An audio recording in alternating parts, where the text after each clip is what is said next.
Hindi ito madalas sinasabi ng karamihan, pero may isang dark psychology trick na kayang pabagsakin ang kahit sinong lumalait o hindi nirerespeto ka.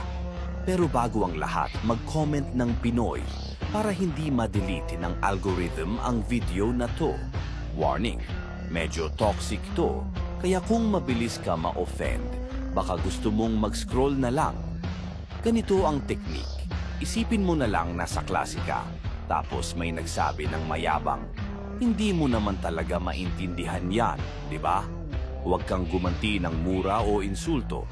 Kalma ka lang, tapos sabihin mo, tama ka, hindi ko masyadong gets. Kaya mo bang ipaliwanag ng maayos? Sige nga, subukan mo. Boom! Baliktad na ang sitwasyon. Ang tawag sa style na to ay psychological projection. Ginagamit mo ang insulto nila para ilabas ang insecurities nila mismo. Kapag kinuwestiyon nila ang talino mo, tanungin mo sila pabalik, pero magalang at matatag.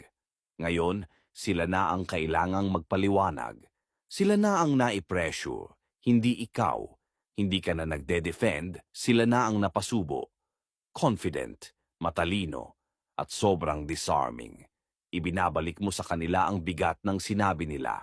Now listen, kung seryoso ka talagang matutong gumamit ng dark psychology, basahin mo ang 48 Laws of Power.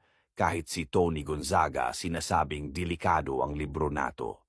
Are considered so dangerous na itong librong ito ay naging ban sa ilang prisons in the US. Totoo nga naman, hindi ito ipagbabawal sa presinto ng US kung hindi ito delikado.